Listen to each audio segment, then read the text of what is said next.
السلام عليكم ورحمة الله وبركاته، حبايبي عاملين ايه؟ يا رب دايما تكونوا بخير. معاكم ابتسام. وقبل ما نبدأ الكلام نصلي على النبي صلى الله عليه وسلم. ويلا بينا في فيديو جديد وفيديو خفيف وان شاء الله كده يبقى حلو.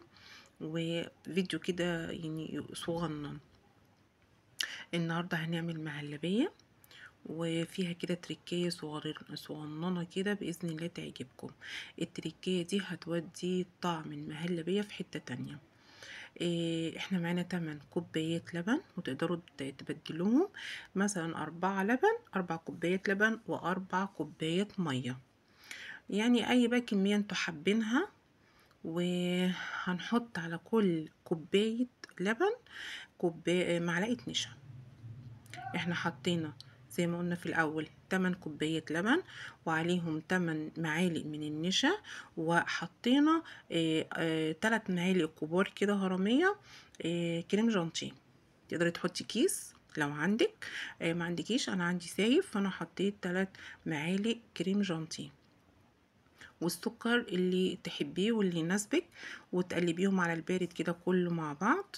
ولو حابه تحطي حته كريمه تمام، وتقلبيهم مع بعض كلهم قبل ما تحطيهم على النار. وبعد كده تحطيهم على النار وتفضلي تقلبي فيهم كويس قوي، وايديكي تفضل في اللبن علشان خاطر ما يكلكعش منك، وتفضلي تقلبي كويس قوي قوي قوي قوي. واحنا دلوقتي هنحط الفانيليا، بس الفانيليا هنحطها في الاواخر كده لما يجي تغلي كده معانا، عشان خاطر ما تمررش. لو حطيتي الفانيليا في الاول واخدت معاكي كتير قوي على النار ممكن تمرر منك. فنقعد كده نقلب فيها علشان النشا ما يرقدش في الحلة ويكلكع منك، وتقعدي يضايقك بعد كده ويلجأ ويبقى مكلكع كده معاكي.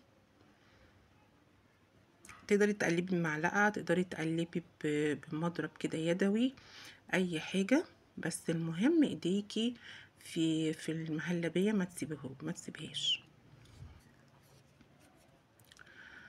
ويا ريت ما تنسيش الاشتراك والكومنت الحلو منك واللايك. تمام، هنرجع تاني دلوقتي ونقلب.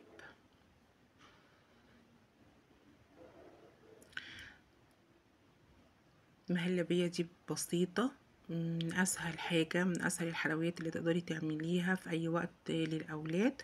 مغذية جدا طالما اتعملت باللبن، مغذية وجميلة قوي. وطبعا الجو حر مش عايزين نقف كتير في المطبخ، وسهلة. انا دلوقتي نزلت بالفانيليا، والفانيليا اللي معايا فانيليا بودر، مش سائل، مش سايلة يعني. ونزلت كده بمعلقة صغيرة خلاص، وافضل اقلب كده لان هي كده خلاص قربت ان هي تخش في السوا، يعني خلاص هتبدأ تغلي معانا وتتقل. اهي كده هتبدأ تتقل معانا خلاص. كده هنبدأ بقى خلاص نصبها في اي حاجة بقى عندك، في اي بولة، في اي كاسات تقديم.